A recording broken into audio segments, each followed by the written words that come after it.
გამარჯობა. Როგორც ვიცი, ლაივში ვართ უკვე ხო გასულები. აბა შევამოწმოთ რამე ხარვეზი ხო არ გვაქვს. ლაივში ვართ წესით.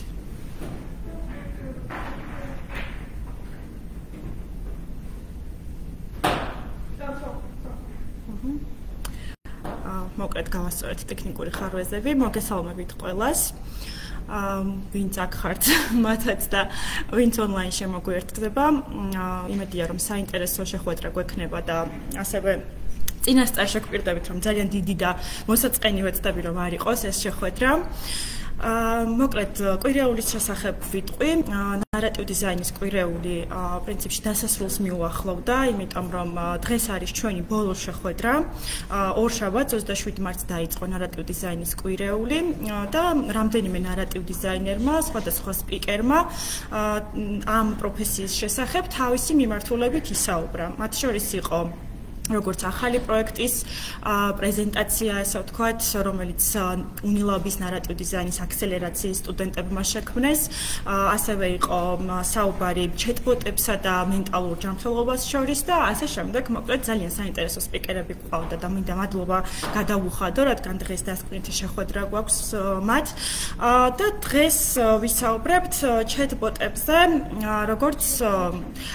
რაღაც ახალ სიტყვაზე, ასე ვთქვათ, პერსონალ გამარჯობა ლუკა. იმედია შენცაც საინტერესო იქნება ჩვენი დღევანდელი საუბარი და გასაგები. მოკლედ, როგორც თქვი, ვისაუბრებთ ჩატბოტებზე, როგორც ბრენდინგში, ასე ვთქვათ, ახალ სიტყვაზე და მარკეტინგში. მე როგორც არა მარკეტოლოგი, არამედ როგორც ნარატივ დიზაინერი ვისაუბრებ, რომელიც ცოტათი ახლოს ჩავლილი არის, ასე ვთქვათ, PR-თან და მარკეტინგთან და რაღაცა ორი სიტყვა შეუძლია რომ ამ ორი პროფესიის და მიმართულების შესახებ თქვას, ასე ვთქვათ. მოდი პრეზენტაცია უფრო გავშალოთ, რომ უკეთ ჩანდეს. პრეზენტაციაზე ვიტყვი რომ არ არის რაღაც ესეთი ძალიან მასშტაბური პრეზენტაცია, უფრო მემერჩინა რომ რაღაც დისკუსია გქონოდა, კითხვები მომესმინა, მართალია არ ვართ ძალიან დიდი აუდიტორია, ასე ვთქვათ, მაგრამ მინდა რომ გთხოვოთ რომ რაღაცა კითხვები დავსვათ ამ თემაზე და ვისაუბროთ, ასე ვთქვათ, უფრო საუბრის რეჟიმი იყოს და მე უბრალოდ რასაც ვისაუბრებ, ვეცდები რომ აი ამ წლების განმავლობაში 2017 წლიდან დღემდე რაც ნარატივ დიზაინში ვარ და ამ სფეროს ვაკვირდები და ვცდილობ რომ რაღაცნაირად უფრო მეტად ცნობადი გახდეს ჩეტბოტებისა და ნარატივის მიმართულება. ამ მიმართულებით ვისაუბრო და ჩემს დაკვირვებებზე ვისაუბრო, აი ამ რამდენიმე წლის განმავლობაში რა დაკვირვებებიც მაქვს, ასე ვთქვათ, რომ როგორ შეიძლება ჩეტბოტი იყოს არა უბრალოდ ციფრული პროდუქტი, რომელიც მოლაპარაკე პროგრამის სახელით არის ცნობილი, ასე ვთქვათ, უფრო მეტად საზოგადოებაში, არამედ როგორ შეიძლება რომ ამან რაღაც ახალი ფორმა მისცეს და ახალი სიტყვა თქვას ბრენდის პერსონალობაში და ეს ბრენდის პერსონალობაც რაღაცნაირად განმარტოთ რა არის და რას შეიძლება ნიშნავდეს. წარმოგიდგენთ ჩემი პრეზენტაციის და დღევანდელი სასაუბრო თემა რაც მაქვს, ამის ერთგვარ გეგმას, ესე ვთქვათ, რომ წინასწარ შევაჯამოთ, რა მოლოდინი გქონდეს დღევანდელი შეხვედრისგან. ეს არის პერსონალობა, როგორც იდენტობა, ბრენდის პერსონალობა, არქეტიპები, რომელიც აუცილებლად უნდა მეხსენებინა, იმიტომ რომ ამის გარეშე ჩეტბოტებზე ვერ ვსაუბრობ ხოლმე ზოგადად და ასევე როგორც ვიცი, მარკეტინგში ძალიან ისეთი აქტიური მიმართულება, აგერ ლიკა დამეთანხმება. ხო, არქეტიპები და ჩეტბოტებზე მინდა რომ ვისაუბროთ და მოვყვები რაღაც გამოცდილებებს, ასე ვთქვათ, იმ გამოცდილებებს, რომლებიც უფრო ისეთია ხოლმე რა, როგორ თქვა, შიდა სამზარეულოდან გამოცდილება არის, ესე რომ ვთქვათ, იმიტომ რომ რაღაცა პირადად ამ სფეროში რომ ხარ და შიგნით კომპანიაში რაღაცა პროექტზე მუშაობ, ის შეიძლება მომხმარებლისთვის და ესე გარე საზოგადოებისთვის არ იყოს იმდენად ფართოდ დანახული, ესე ვთქვათ და მე რაღაცა შიგნით ვეცდები რომ მოვყვე აი არქეტიპებსა და ჩეტბოტებს შორის ჩვენი გუნდი როგორ მუშაობდა ამაზე და რას იყენებდა ამისთვის, როგორ მიუდგა, რა მიგნებები ჰქონდა შემდეგ უკვე და ასე შემდეგ. და ბოლოს რაღაცნაირად რომ შევაჯამოთ, როგორ გამოხატავს ბრენდის პერსონალობას ჩეტბოტი. ეს იქნება ჩვენი დღევანდელი შეხვედრის ერთგვარი მონახაზი. ხო, აქ მაქვს რაღაც ესეთი ჩართულობა, ეხლა მინდოდა მეთქვა ადამიანი და მისი პერსონალობა, რაღაცნაირად მაგალითად როგორ შეიძლება დავახასიათოთ რამდენიმე სიტყვით და იმის მაგალითად რომ რაღაცა ვიღაც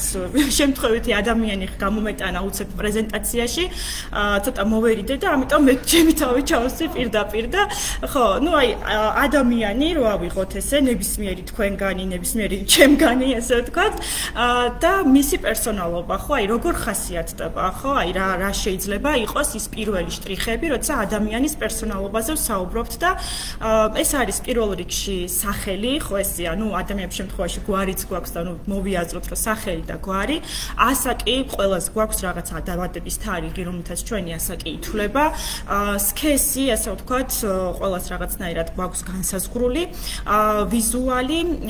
ყველა რაღაც ინდივიდები ვართ პროფესია ინტერესები ოჯახური მდგომარეობა და ნუ ესია კიდევ შეიძლება ძალიან ვრცელი იყოს იმიტომ რომ ბევრი რაღაც ისეთი მახასიათებელი გვაქვს ადამიანებს რომლებიც ჩვენ გამოვხატავს ასე ვთქვათ და ჩვენს იდენტობას განსაზღვრავს ხო განგვასხვავებს ერთმანეთისგან ანუ ყველა ერთმანეთისგან განსხვავებულები ვართ აბსოლუტურად ყველა ინდივიდები ვართ და ეს არის ის ძირითადი მახასიათებლები რომლითაც ჩვენ ერთმანეთისგან განსხვავდებით ეს არის ასე ვთქვათ რაღაცნაირად ადამიანის პერსონალობის განსაზღვრელი რაღაც მაჩვენებლები ახლა რა ხდება ბრენდის შემთხვევაში ხო ანუ შემიძლია ვთქვა რომ პრინციპში იგივე ხდება ასე ვთქვათ ანუ დაახლოებით შეიძლება ვთქვათ, რომ იგივე არის ბრენდის პერსონალობის განსაზღვრაც. აი დაახლოებით აი ესეთი ფორმით ესე უბრალოდ ახლა რაღაც შაბლონი არის, რომელიც ანუ სხვასაც შეუძლია რომ მოიძიოს და ნახოს ბრენდ პერსონალიტი რომ ელემენტარულად დავგუგლოთ, მსგავსი ტიპის ძალიან ბევრ შაბლონს და ფოტოს ამოაგდებს, მაგრამ აი ესე რომ ვისაუბროთ, ხო, ანუ უფრო რომ გავშიფროთ ამ ბრენდის პერსონალობაში, რასაც გულისხმობთ, არის აი რაც ადამიანზე ვთქვით პრინციპში, რომ მასაც აქვს სახელი, იმიტომ რომ ვერ ნახავთ უსახელო ბრენდს, ხო, ანუ არ არსებობს კომპანია, რომელიც უკვე დიდი ხანია ბაზარზე არსებობს, ცნობილია ბრენდად არის ჩამოყალიბებული და სახელი არ გააჩნდეს, ხო, ანუ მსგავსი ტიპის შემთხვევა მე მგონი არ გაგვახსენდება, რომ რაღაც კომპანიას არ ქონდეს სახელი, ამიტომ მას ყოველთვის აქვს რაღაცა გამორჩეული სახელი, თან ყოველთვის ცდილობენ ხოლმე რომ სხვებისგან განსხვავებული სახელი ჰქონდეთ, იმიტომ რომ რაღაცნაირად იდენტიფიცირება მოხდეს, ესე ვთქვათ, ამ კონკრეტული ბრენდის, რომ აი მაგალითად რომ ახსენებ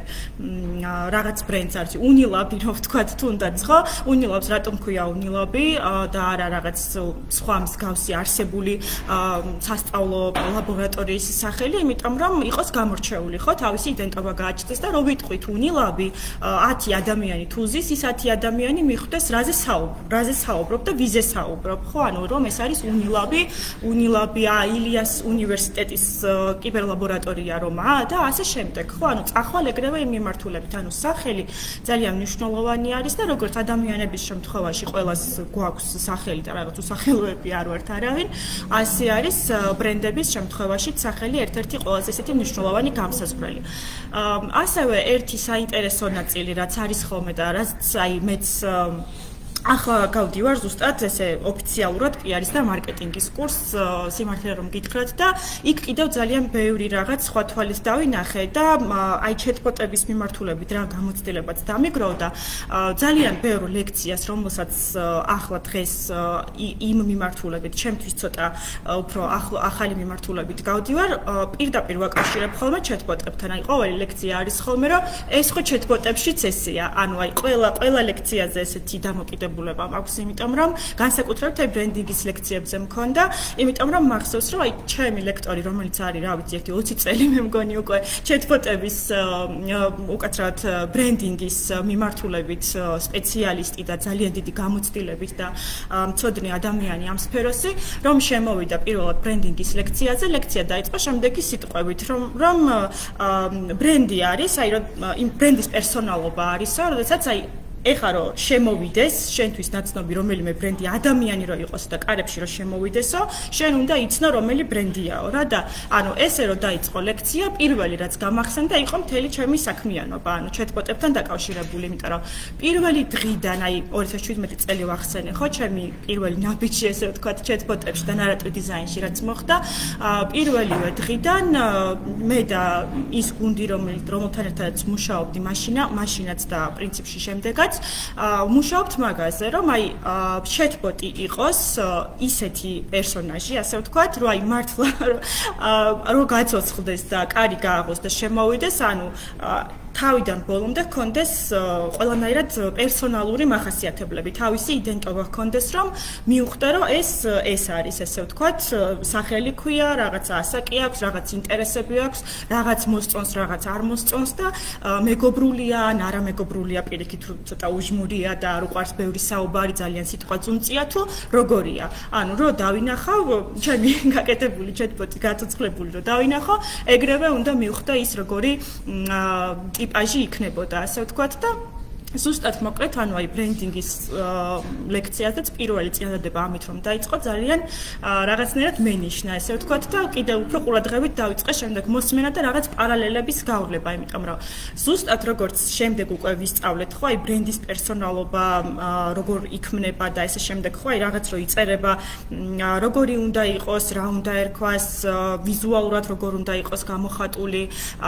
მზრუნველი ტიპია თუ რაღაცა უფრო ესეთი თავისუფალი ტიპია, მოკლედ, ბევრი სხვადასხვა მახასიათებელი. ეს არის ზუსტად ის, რასაც ნარატივ დიზაინერები ვაკეთებთ chatbot-ში. აი მithumetes ჩემი სტუდენტები აქ არიან და უკვე ფინალურ პროექტზე მუშაობთ ჩვენ და დამეთანხმებიან, რომ პერსონალობაზე როდესაც მუშაობთ, აი ზუსტად ასე ვადგენთ, აი ამ ეგრეთ წოდებულ მახასიათებლებს, ანუ წერთ პერსონაჟის სახელს, რომელზეც მანამდე კარგა ხანს ვფიქრობთ, ესე ვთქვათ, რომ რა უნდა ერქვას და შეიძლება ძალიან დიდი დროც დასჭირდეს. აი თორნიკეს ახსოვს ალბათ ჯერს ჩვენ განსაკუთრებით, იმიტომ რომ ჩვენ გვქონდა წინა ანაკადზე ხო მგონი, ანუ არასდროს აღარ დამთავრდა პროექტის სახელების შერჩევა, იმიტომ რომ ძალიან ბევრი საინტერესო იდეა იყო, ზოგი არ მოგწონდა, ზოგი ძალიან მოგწონდა და ფიქრობდით, რომელი უფრო მეტად უკავშირდება ჩვენს პროექტს საბოლოოდ ტექნოლოგიების პროექტზე რო ვილაპარაკეთ მაშინ, ანუ ძალიან დიდი ხანი ტრელოზე გაწერილი გქონდა ეს task-ი, ასე ვთქვათ, რომ აი რა სახელი უნდა ერქვა, 3 თუ 4 კვირა ტრიალებდა და ბოლოს როგორც იქნა შევარჩიეთ რაღაც ერთამდე მივედით. რატო ვყვები ახლა ამას, რომ ესეც რაღაცა გამოცდილებები არის, რომლებიც ჩვენ დაგვიგროვდა პროექტებზე მუშაობის პერიოდში და ერთი შეხედვით აი გონიათ ხოლმე, რომ აი სახელის, აი ეხლა რაც გინდა დაარქვი რა, რა მოხდა, მაგრამ არ არის რეალურად ეგრე, იმიტომ რომ იმ სახელს ძალიან დიდი მნიშვნელობა აქვს, მან პირველი შთაბეჭდილება უნდა მოახდინოს საზოგადოებაზე, ასე ვთქვათ, მომხმარებელზე, იმ ადამიანებზე, რომლებიც შემდეგ გაიცნობენ შენს chatbot-ს და იგივე შემიძლია ვთქვა ბრენდზეც, ან ესეც ბრენდს ეცნობიან ადამიანები.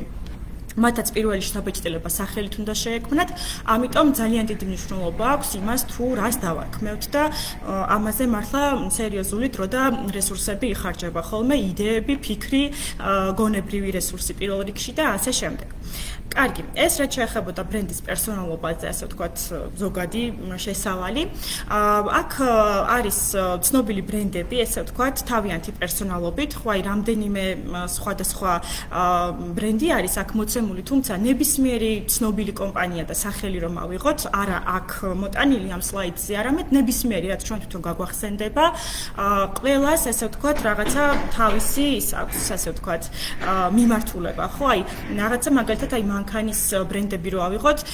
Mercedes-ი მაგალითად უფრო კლასიკური და რაღაც ესეთი დახვეწილობის, ელეგანტურობისკენ მიდის ხოლმე, ხო, რაღაც მაინც უფრო კლასიკურობასთან ასოცირდება. აი BMW-ს აქვს ხოლმე უფრო ის რომ აი სპორტული, პირველი ყოველთვის ეს ახსენდებათ, რომ სპორტული თავისუფლება, აი ეს მიმართულება აქვს ხოლმე და მოკლედ, ანუ არის კიდევ ძალიან ბევრი, აი დავს აქვს მაგალითად, რომ აი რაღაც innocence როგორ არის ქართულად, რაღაცა სიწმინდე, სისუფთავე, გულწრფელობა, რაღაცა ესეთი ხო, მოკლედ.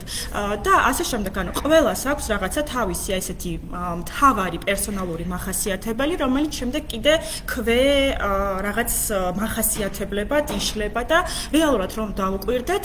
თავიდან იმიტომ დავიწყე ადამიანის პერსონალობაზე საუბრით, რომ ბრენდების პერსონალობაც, chatbot-ების პერსონალობაც ზუსტად იგივენაირად იქმნება, როგორც ადამიანები. ადამიანების უბრალოდ იმ განსხვავებით რომ ჩვენ როდესაც ვიბადებით, ასე ვთქვათ, არავინ არ ჯდება და ფურცელზე და სადღაც Word-ის ფაილში არ წერს, რომ აი ამას ეხლა აწისფერი თვალები ექნება, არა წაბლისფერი თვალები ექნება, ან ეს მეგობრული იქნება, ან არა მეგობრული. ანუ ესე ჩვენს პერსონალობას არავინ არ წერს, ხო, ეს რაღაც ბუნებრივად მოდის ჩვენთან, მაგრამ ამ შემთხვევაში, ანუ chatbot-ისა და კომპანიის შემთხვევაში უკვე ადამიანი ქმნის ამას და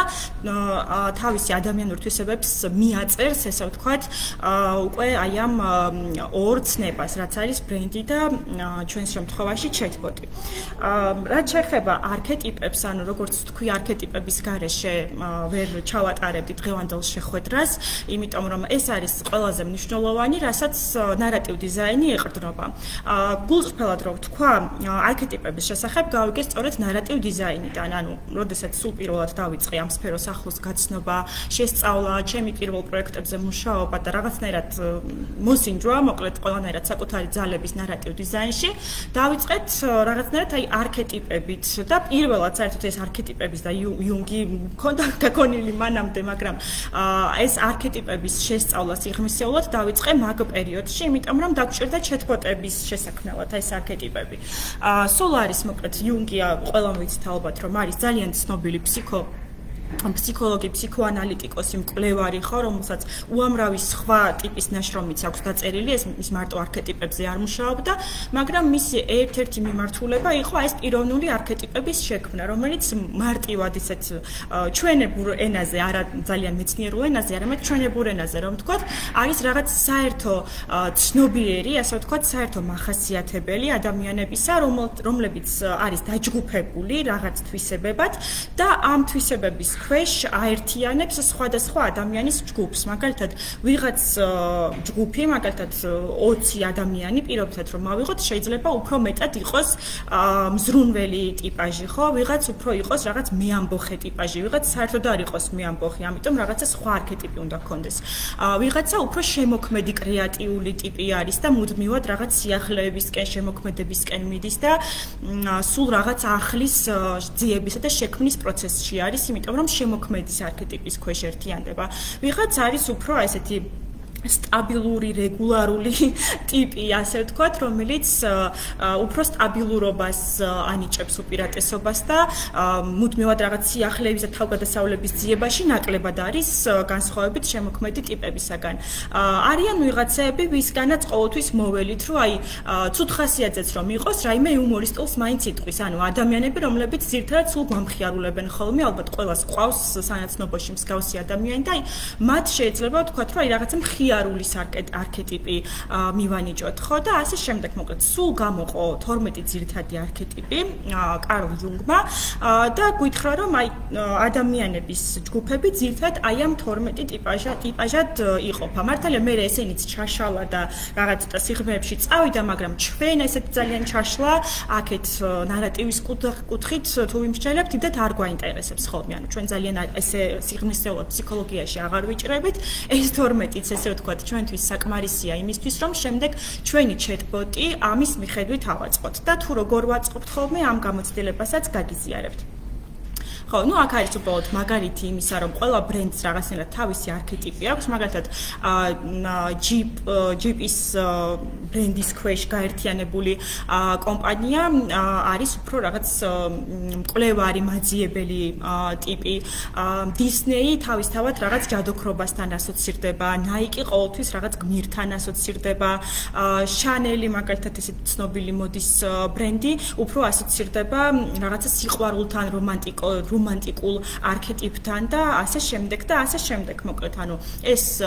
ძალიან ისეთი ფართოდ გავრცელებული არის არქეტიპების და ბრენდების ცნება, ამიტომ ყველას ნებისმიერი ბრენდის შესახებ, ცნობილი ბრენდის შესახებ შეიძლება მოვიძიოთ ინფორმაცია და გავიგოთ თუ რომელ არქეტიპს მიეკუთვნება. იმიტომ რომ ძალიან ღია არის ეს მასალა ინტერნეტში და შეგვიძლია თავისუფლად რომ ვნახოთ. ანუ ყველა ესეთ ცნობილ ბრენდს თავისი არქეტიპი ჰყავს და ძირითადად კომპანიები, როდესაც ამაზე პერსონალობაზე მუშაობენ ხოლმე ბრენდის არქეტიპიდან გამოდიან და აი ამ სწორედ იუნგის არქეტიპებს ეყრდნობიან ხოლმე და აქაც ისევ დაუბრუნდე საკუთარ პროფესიაში და ნარატივ დიზაინი ვახსენო, აქაც ზუსტად იგივე ხდება, ანუ რა, როგორც ბრენდებს აქვთ მინიჭებული არქეტიპები, ისე ჩვენ ვქმნით ჩატბოტებს არქეტიპების მიხედვით. და ნუ გადმოვედი უკვე უფრო ისეთ ჩემეულ თემაზეც არქეტიპები და ჩატბოტები.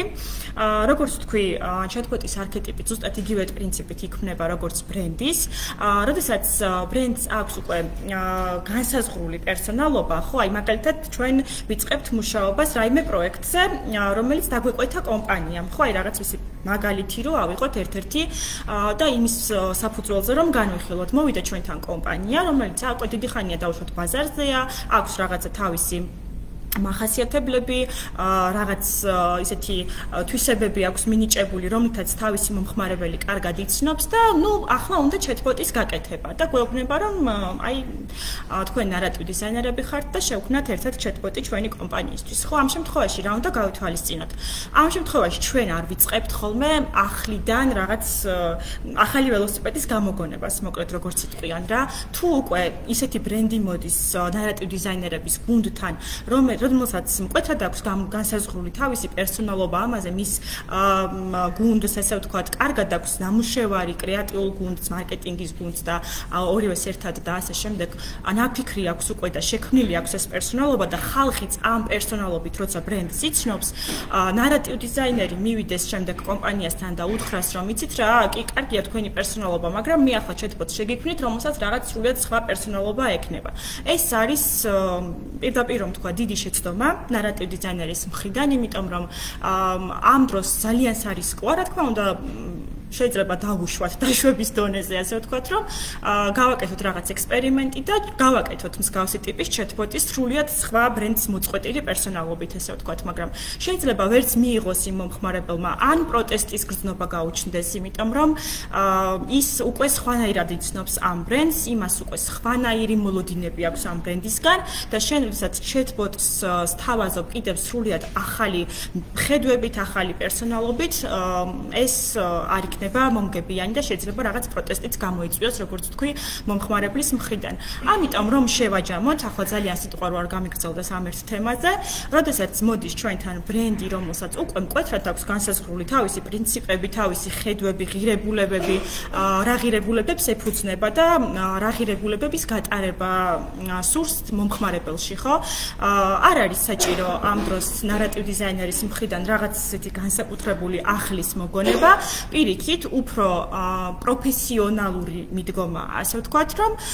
კარგად შევისწავლოთ, ახალი კი არ მოვიგონოთ, არამედ კარგად შევისწავლოთ ეს ბრენდი, კარგად ველაპარაკოთ მათ გუნდს, მივცეთ შესაბამისი კითხვები, რა კითხვების საფუძველზეც ჩვენ კარგად გავიგებთ ეს ბრენდი, რა ტიპი არის, მზრუნველი ტიპია, მეგობრული ტიპია, მეამბოხე ტიპია, თუ აი რომელ არქეტიპში ერთიანდება, ასე ვთქვათ და იმას მოვარგოთ შემდეგ ჩატბოტი. პირდაპირ ავაგოთ, ესე ვთქვათ, იმ ბრენდის პერსონალობის მიხედვით ის ციფრული პროდუქტი, რომელსაც ჩატბოტი ჰქვია. შეიძლება იყოს ისეთი შემთხვევაც, რომ ახალი კომპანია იყოს, რომელიც ახლა ყალიბდება ჯერ ბრენდად, შეიძლება არ იცნობდეს დიდი ფართო საზოგადოება, ასე ვთქვათ, და ახლა იდგამდეს ფეხს სიტყვაზე, ახლა განსაზღვრავდეს თავის თავს ბაზარზე, ასე რომ ვთქვათ და ამ შემთხვევაშიც აი ესე განყენებლად და ცალკე ნარატივ დიზაინერი ვერ დაჯდება და ვერ გააკეთებს ჩატბოტის პერსონალობას. ამ შემთხვევაშიც უნდა გაიაროს ეს ყველაფერი იმ კომპანიის მარკეტინგის გუნდთან ერთად, უნდა შეუთანხმოს რას აპირებს, ასე ვთქვათ, მათი ხედვები უნდა მოისმინოს აუცილებლად, მათი აზრი უნდა გაიზიაროს და ამის მიხედვით უნდა შეკრას შემდეგ ჩატბოტის პერსონალობა და ესე დამოუკიდებლად ნარატივ დიზაინერი არასდროს არ მუშაობს, როდესაც რაიმე კომპანიის ჩატბოტზე ან რაიმე ორგანიზაციის ჩატბოტზე მუშაობს, იმიტომ რომ ჩატბოტი უნდა იყოს იმ ღირებულებების მატარებელი, რა ღირებულებებსაც ატარებს ესა თუ ის კომპანია, ორგანიზაცია, სასწავლო ცენტრი, უნივერსიტეტი, სკოლა თუ ჩატბოტიც არ უნდა გააკეთო, თუნდაც ადამიანი იყოს, ხო, აი ვიღაცა ადამიანიც ხო შეიძლება განვიხილოთ როგორც ბრენდი. მაგალითად, ვინმე ისეთი ცნობილი პიროვნება, ხო, რომელსაც აქვს მთელი თავისი, რა ვიცი, საჭირო ელემენტები ყველაფერი იმისთვის, რაც შეიძლება მას როგორც ბრენდს ისი ახასიათებდეს და თუნდაც აი ადამიანის chatbot-ს ვაკეთებდეთ, მასაც უნდა ვკითხოთ, რომ აი როგორ უნდა რომ გამოჩნდეს თავის მომხმარებელში, რა ენით უნდა ელაპარაკოს, რა ღირებულებები უნდა მიაწოდოს, ესე ვთქვათ, რაზე არ უნდა ელაპარაკოს საერთოდ არასოდეს, იმიტომ რომ ესეთი თემებიც არის ხოლმე, როდესაც ვეკითხებით, რომ რა არის ისეთი, რაზეც საერთოდ არ უნდა გასცეს პასუხი, ან ისეთი პასუხი უნდა გასცეს, რომ მეორედ საერთოდ მაგ კითხვის გაჩენის სურვილი არ გაუჩნდეს მომხმარებელს, იმიტომ რომ არის ეგეთი მომენტებიც ძალიან ხშირად ჩვენს სფეროში, როდესაც რაღაც ისეთ თემებზე ესაუბრებიან chatbot-ებს, რომლებიც აბსოლუტურად არარელევანტურია იმ თემასთან, იმ კომპანიასთან, იმ წარმომადგენლობასთან, ასე ვთქვათ, ვისი chatbot-იც ეს არის და შემდეგ რაღაც აცდენა ხდება ხოლმე, რომ აი ეს chatbot-ი საერთოდ ამაზე რატო ლაპარაკობს, ხო, აი რა შუაშია. და ეს რა შუაშია რომ არ თქვან, ასე ვთქვათ, ამიტომ აუცილებელი არის რომ კარგად გავიაზროთ ვის და რის chatbot-ს ვაკეთებთ და აი რაღაცნაირად სულ კავშირშია ეს ყველაფერი რა, ანუ ნარატივი, დიზაინისა და რაღაცა ეს მარკეტინგის გუნდების თანამშრომლობა ერთმანეთთან კიდევ უფრო ახლოს არის. ანუ ეს გამოცდილებაც ბარემ ამასაც აღნიშნავ რომ თავისთავად მოვიდა რაღაც წლიდან წლამდე, ანუ პირველად რომ დავიწყეთ რაღაცა პირველი პროექტების გაკეთება და ჩვენთვისაც chatbot-ები რაღაც მხრივ უცხოხილი იყო, ჯერ საერთოდ ჩემმა გუნდმა კიბერგალაქტიონით დაიწყო ეს ყველაფერი, პირველი ქართული chatbot-ით და ეს კიდევ რაღაც სხვა მოდელი იყო, ასე ვთქვათ რა, ანუ ცნობილი ქართველი პოეტის გაციფრულება და მისი რაღაც ციფრული კლონის შექმნა და რა თქმა უნდა, ეს გამოცდილება შემდეგ უკვე ბიზნესთან ურთიერთობის შემდეგ მოვიდა, რომ აი როგორ უნდა მოარგო მას შენ chatbot-ი, ისე რომ ამოვარდნილი არ იყოს რაღაც მისი საერთო ტონიდან, მისი საერთო კომუნიკაციიდან მომხმარებელთან. კარგი. აქვე ჩამოვთვალოთ, მოდი, რამდენიმე ცნობილი ბრენდების chatbot-ები. არის ძალიან ბევრი კომპანია, რომლებსაც აქვთ ბევრი სხვადასხვა, როგორ თქვა, ხელსაწყო იმისთვის, რომ თავის მომხმარებელთან იურთიერთონ. ხო, ეს არის, რა ვიცი, უამრავი საშუალება, რითაც ესენი ამას აკეთებენ. პირველ რიგში, ნუ მაინც ეს არის ხოლმე სოციალური ქსელები, არ ვიცი, იქ ფილიალები, რომ ოფლაინ ასევე რაღაც თავისი ღირებულებები გამოხატონ და ასე შემდეგ. და ერთ-ერთი აი ბოლო წლებში რაც კიდევ ერთ-ერთ ასეთ ხელსაწყოდ გადაიქცა მომხმარებელთან ურთიერთობის ცნობილი ბრენდებისთვის, ეს არის chatbot-ები და ერთ-ერთი ასეთი არის მაგალითად ყავა Starbucks-ის ბრენდი, რომელიც ჩვენთან ვერ მოაღწია სამწუხაროდ, მაგრამ ძალიან ცნობილი არის, ხო და ყველამ კარგად ვიცით ამ ბრენდის შესახებ და მასაც ყავს თავისი chatbot-ი, რომელთაც თავის უცხოელ მომხმარებელს ეკონტაქტება და Starbucks-ის chatbot-ს ასევე ჰქვია სახელი, ანუ აი აქაც ის მომენტი არის, რომ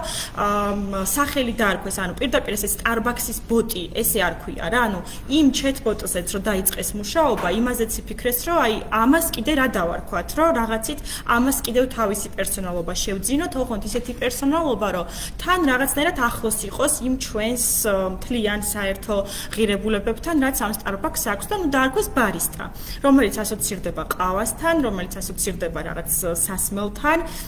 მომსახურების სფეროსთან და ასეთი სახელი შეურჩიეს, მოკლედ ეს არის chatbot-ი, რომელიც ყიდის, ესე ვთქვათ, პროდუქტს, მისი საშუალებით მომხმარებელს შეუძლია რომ პირდაპირ აქედან შეუკვეთოს ყავა და ყავა და ნებისმიერი პროდუქტი, რასაც Starbucks-ი აწარმოებს და არ მოუწიოს მაგალითად რიგში ჩადგომა, ასევე შეიძლება მოსთხოვოს შერჩევაში დახმარება, ესე ვთქვათ, რომ აი მაგალითად მე მიყვარს უფრო ნაკლები რძით მაგალითად რაღაც ყავა და რომელი სახეობები აქვს Starbucks რომ მირჩიო და ნუ ესეც აძლევს აი რამდენიმე რჩევას რომ მისცეს მომხმარებელს არჩევანის საშუალება, ასევე უგზავნის ფოტოებს და ერთი სიტყვით მაქსიმალურად ეხმარება იმისათვის რომ რაღაც ეს კომუნიკაცია შედგეს და რაც თავია მომხმარებელი კმაყოფილი დარჩეს, ანუ სადღაც კი არ წავიდეს და რიგში ჩადგეს და იქ ელოდოს უსასრულოდ თან მithume Starbucks დიდი რიგები აქვს ხოლმე. არამედ პირდაპირ აი chatbot-ის მეშვეობით განახორციელოს ეს თავისი შეკვეთა, გაიგოს ასევე ფასები, რომელი უფრო მეტად აწყობს და ასე შემდეგ. იგივე პრინციპზე მუშაობენ Spotify-ის და Sephora-ს chatbot-ებიც, ანუ ამათი დანიშნულებაც ეგ არის, რომ რაღაცნაირად დაეხმარონ მომხმარებელს და ზოგადად მარტო ამათი კი არა მინდა შევაჯამო და ისე ვთქვა რომ chatbot-ის მთავარი დანიშნულება რისთვისაც საერთოდ chatbot-ები საჭირო გახდა არის მომხმარებლის ადამიანების დახმარება. ანუ დახმარებაში რა იგულისხმება? ეს არის პირველ რიგში ინფორმაციის და სწორი ინფორმაციის მიწოდება, არა რაღაცაიდანაც ასე ვთქვათ ყურით მოთრეული ინფორმაციის კი არა, არამედ სწორი ინფორმაციის მიწოდება მომხმარებლისთვის. ვიღაცა რომ რაღაცებს ამბობს ამა თუ იმ ბრენდზე ხო, რომ აი ესეთია თუ ისეთია, ანუ chatbot-ის მეშვეობით შეგიძლია რომ რაღაცა პირდაპირ გადაამოწმო რაღაც გარკვეული ინფორმაცია, იმიტომ რომ ეს არის უშუალოდ მისი წარმომადგენელი, ამა თუ იმ კომპანიის წარმომადგენელი, მასზე მუშაობენ თვითონ ამ კომპანიის გუნდები, ასე ვთქვათ და უტყუარ ინფორმაციას გაწვდის მოკლედ კომპანიის შესახებ რა, იქ ვიღაც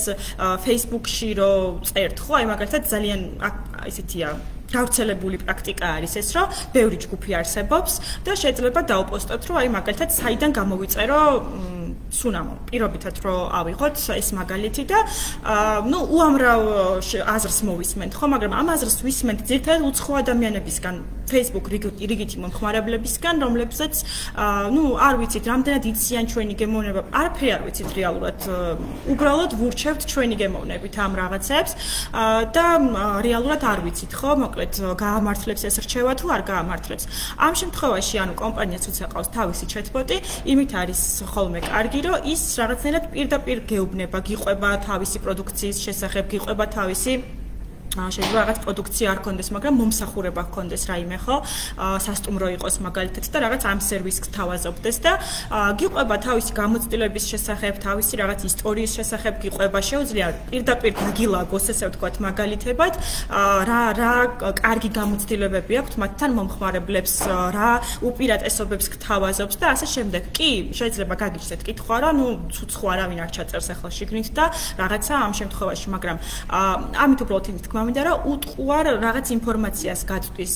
ეს chatbot-ი, იმიტომ რომ თვითონ ჩვენ თუ კომპანიაზე რაიმე გაინტერესებს, ვიღაცისგან არ იგებ მოკლედ ამ ყველაფერს, რაც შეიძლება არ იყოს სწორი. არამედ პირდაპირ იგებ ამ კომპანიისგან იმ ინფორმაციას, რომელსაც ის გაწვდის თავის შესახებ და იმ პროდუქციის შესახებ, ზუსტად იცი რა ღირს მისი პროდუქტი და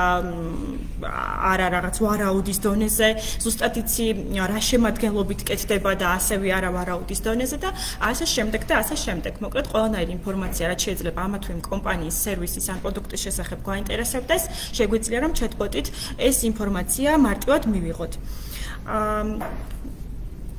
ხო, კარგი, გადავიდეთ ამაზე. ეს არის ერთ-ერთი chatbot-ი, ასე ვთქვათ, რომელიც ჩვენ გავაკეთეთ ასევე აქსელერაციის ფარგლებში, ანუ ძალიან მინდოდა რომ ჩვენი აქსელერაციის ფარგლებში გაკეთებული რაიმე chatbot-ი დღეს ნიმუშის სახით წარმომედგინა და ბევრნაირი სხვადასხვა პროექტი გავაკეთეთ იქ, მაგრამ ნუ ერთ-ერთი ეს იყო და ამიტომ გადავწყვიტე რომ ეს მეჩვენებინა. ეს იყო ილიონის როგორც იცით ყავს ქართველი chatbot-ი, ასე ვთქვათ, უნა, რომელზე მუშაობაც ასევე ძალიან საინტერესო იყო, მინდა აღნიშნო პერსონალობის თვალსაზრისით, იმიტომ რომ ილიას სახელმწიფო უნივერსიტეტიც ერთგვარი ბრენდია, ასე ვთქვათ, ბრენდად შეგვიძლია განვიხილოთ, მასაც აქვს რაღაც თავისი მახასიათებლები, თავისი პერსონალობა, მასაც აქვს თავისი პოზიციონირება აქვს, ხო, ანუ სხვისგან განსხვავებული ის ხო არ არის ისეთივე როგორც სხვა უნივერსიტეტები, არამედ რაღაცა თავისი პოზიციონირება აქვს ილიას უნივერსიტეტს და ეს ყველაფერი, რა თქმა უნდა, უნაში გათვალისწინებული იყო, როდესაც მასზე მუშაობდით და ძალიან ისე აქტიურად იყო ჩართული თავად ილიონის გუნდით, ნარატივ დიზაინერებთან და გვეხმარებოდა, რომ ზუსტად ისეთი ტიპაჟი გამოსულიყო უნა, რაც უნივერსიტეტისთვის იქნებოდა მისაღები და არა ვიღაც რიგითი ნარატივ დიზაინერისთვის, რომ იმას ესეთი პერსონაჟი მოსწონს და ამიტომ ასეთი უნდა გააკეთოს. რაც შეეხება აი ამ ჯორჯ ბოტს, ესე ვთქვათ, ეს ძალიან საყვარელი პროექტი არის ჩემი ერთ-ერთი და ჩემი სტუდენტების გაკეთებული არის და ყოველთვის განსაკუთრებით მიყვარს, მე მგონი ჩემს პროექტებზე მეტად მიყვარს ჩემი სტუდენტების შექმნილი chatbot-ები, იმიტომ რომ ზუსტად ხედავ ხოლმე რამ ხელა აშრომას დებენ ამ ყველაფერში და როგორი ენთუზიაზმით და მონდომებით მუშაობენ და ეს იყო პროექტი, რომელზეც იმუშავეს ინგლისურენოვანი ჩატბოტი გაუკეთეს ილიაუნის, იმიტომ რომ როგორც იცით, ყავს უნივერსიტეტიც არაქართველი სტუდენტებიც და რადგან არსებობს უნა, რომელიც ქართველ აბიტურიენტებს, ქართულ სტუდენტებს რაღაცეებში ეხმარებოდა,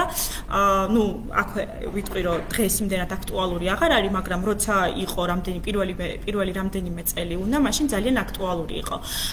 და უცხოენოვან სტუდენტებს, ანუ სტუდენტობის მსურველებსაც ჰქონდათ სურვილი, რომ რაღაც ინფორმაცია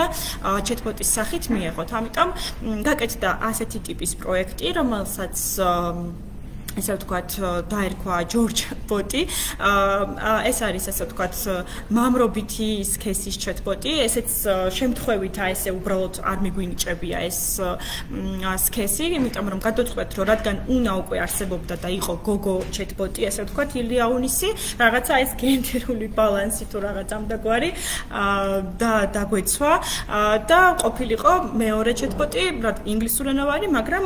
ბიჭი, ესე ვთქვათ და დავარქვით ჯორჯ ბოტი და ეს სახელით რაღაცა საქართველოსთან ასოცირებულიც რო ყოფილიყო და თან ისეთი, რომელიც უცხოელებმა ციციან, ესე ვთქვათ რა, იმიტომ რომ ისეთი საერთაშორისო სახელი არის, ესე ვთქვათ და არ იქნებოდა მათთვის რაღაც ისეთი უცხო სახელი. და სახელის შერჩევის დროს ამასაც ყოველთვის ვითვალისწინებთ ხოლმე, ვინ არის ჩვენი აუდიტორია, ასე ვთქვათ, სამიზნე, იმიტომ რომ ამ შემთხვევაში რადგან უცხოელები იყვნენ ჩვენი სამიზნე აუდიტორია, ზუსტად ეგ ვიფიქრეთ, რომ რაღაც ახლა სიტყვაზე არ ვიცი რა სახელი მოვიფიქრო, მაყვალა რო დაგვერქმია, მათთვის აბსოლუტურად არარელევანტური იქნებოდა, იმიტომ რომ ეს არის ასე ვთქვათ, წმინდად ქართული სახელი და შეიძლება საერთოდ ვერაფერთან ვერ დაეკავშირებინათ და ვერ მიმხვდარიყვნენ რა შუაშია და აი ეს რაღაც ჯორჯი, რადგან უფრო საერთაშორისო სახელი არის, ამიტომ შევარჩიეთ და თან როგორც თქვი საქართველოსთან, ანუ ჯორჯიასთან ასოცირდება და აქედან გამოვედით, ასე ვთქვათ.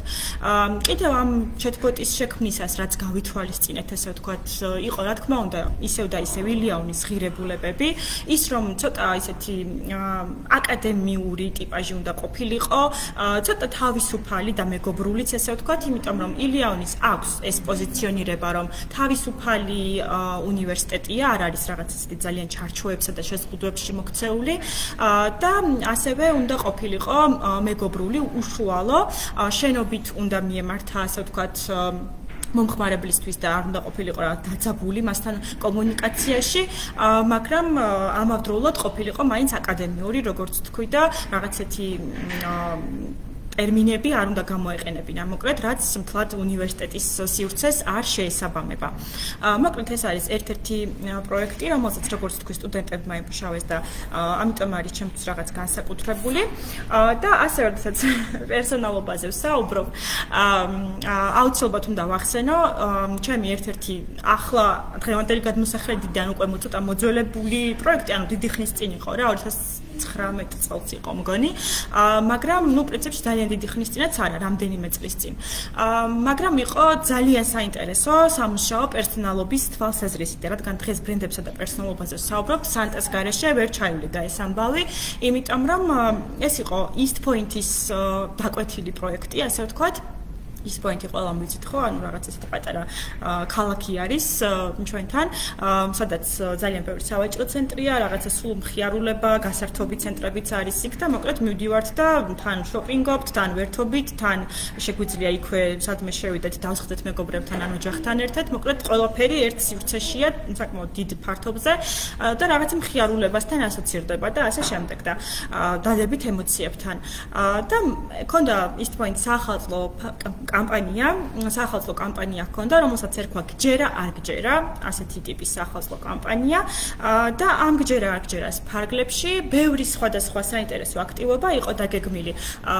ეს იყო გათამაშება, რაღაც ისეთი ბანერები, სლოგანები, სოციალურ ქსელებში ძალიან საინტერესო სერიები და ასე შემდეგ ჰქონდა დაგეგმილი, მაგრამ ერთ-ერთი კამპანიის შემადგენელი ნაწილი იყო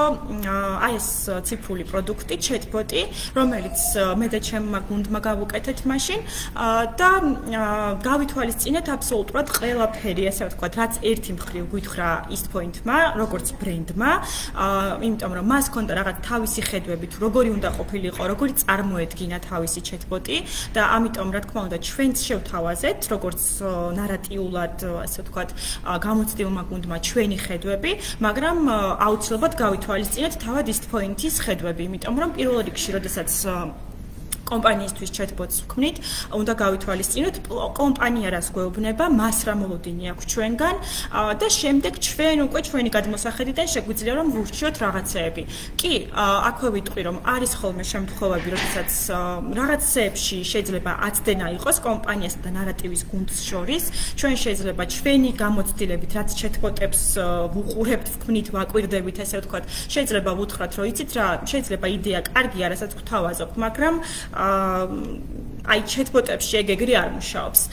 ჩატბოტი არის რაღაც ესეთი შედარებით ახალი ხილი, ესე ვთქვათ, ახლა კი ChatGPT-მ რაღაცა ესეთი ფურორი მოახდინა და ყველა ჩატბოტებზე ალაპარაკა, მაგრამ აი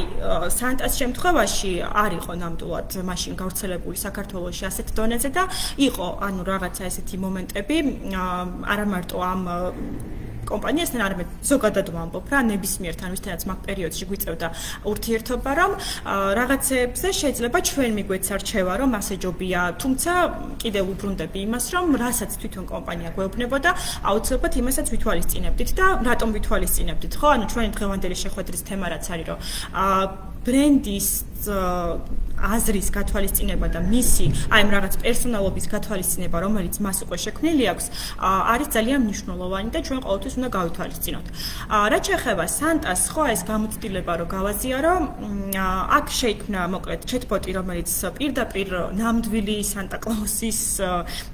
გაციფრულების მცდელობა იყო ასე ვთქვათ ეს იყო თვითონ კომპანიის სურვილი ამ შემთხვევაში რომ ეს არ ყოფილიყო რაღაცა ახალი ტიპის სანტა ან რაიმე ამდაგვარი არამედ ყოფილიყო ნამდვილი სანტა-კლაუსი ანუ EastPoint-ს ჰქონდა ასეთი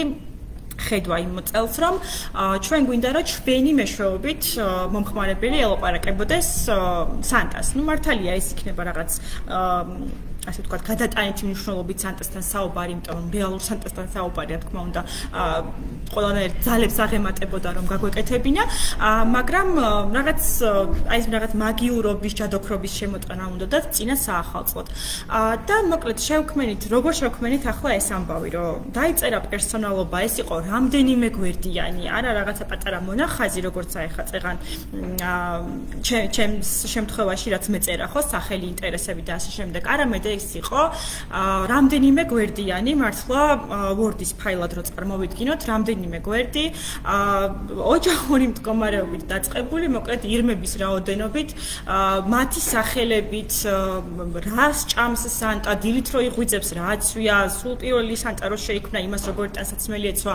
აი ყველაფერი აბსოლუტურად საჩუქრები სად კეთდება, სახლი როგორი აქვს, არ ვიცი, აი რა შეიძლება კიდე რო ვთქვა, ყველანაირი დეტალი აბსოლუტურად რაც კი რამე შეიძლება რომ სანტა-კლაუსის შესახებ მისი პერსონა შექმნა ისე მიუდექით თითქოს არ არსებობდა საერთოდ სანტა-კლაუსი და აი ახლა ჩვენ უნდა შეგვექმნა პირველად და ყველაფერი აი ესეთი რამდენიმე გვერდიანი დოკუმენტი შეიქმნა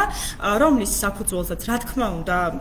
გავიარეთ EastPoint-თან ეს ყველაფერი მათი რაღაც ჩასწორებები იყო თავისთავად ამ ყველაფერში შეტანილი რომ აი ჩვენ უფრო გვირჩენია რომ აი მოდი ესე კი არ თქვას ესე თქვას და ასე შემდეგ და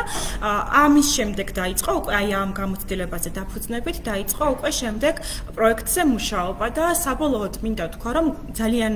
ესეთი წარმატებული პროექტი გამოდგა იმიტომ რომ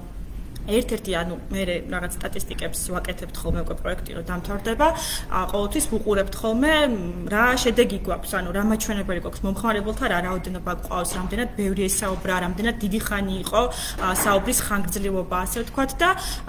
შემიძლია ვთქვა რომ ერთ-ერთი ყველაზე ესეთი ასე ვთქვათ გახმაურებული ჩატბოტივით გამოვიდა იმიტომ რომ ძალიან ბევრი მომხმარებელი ჰყავდა რამდენიმე ათასი მომხმარებელი ჰყავდა ხოლმე დღეში ანუ არ წყდებოდა და ყოველ წამს ვიღაც ესაუბრებოდა და ასევე საშუალო რაღაცა რაოდენობა საუბრების იყო ხოლმე 10-15 წუთი, რაც როგორც წესი სტატისტიკურად თუ შევხედავთ, ხო, ითვლება chatbot-თან საუბრის ძალიან კარგ მაჩვენებლად, ასე ვთქვათ, იმიტომ რომ როგორც წესი chatbot-ებს რაღაც მთელი დღე და ღამე არავინ არ ელაპარაკება, ну თუ ძალიან რაღაც ასეთი მაგალითებიც არის სხვათა შორის, მაგრამ ცოტა უფრო ნაკლებად, ასე ვთქვათ, რა, ну ზოგადად რო გადავხედოთ სტატისტიკას თვალი, 10-15 წუთის საშუალო რაოდენობა არის ის დრო, როცა chatbot-ებს თუ ელაპარაკა ერთი მომხმარებელი, ესე იგი chatbot-მა თავისი საქმე გააკეთა და აი ზუსტად სანტესთან გქონდა მსგავსი სტატისტიკა და ძალიან გაგვიხარდა, რა თქმა უნდა, ეს ამბავი და მოკლედ საბოლოო ჯამში წარმატებული პროექტი გამოდგა. ეს გამოცდილება, ხო, ესეც კიდე ერთი ძალიან საინტერესო პროექტი არის, რომელიც ასე ვთქვათ ასევე სტუდენტური პროექტია, მოკლედ, და სხვადასხვა მრავალფეროვანი პროექტი მინდოდა შემემეტანა, ანუ ერთი კომპანიის მაგალითზე რომ მოვიყვანეთ, ერთი უნივერსიტეტის, ანუ რაღაც საგანმანათლებლო მიმართულებაზე მოვიყვანეთ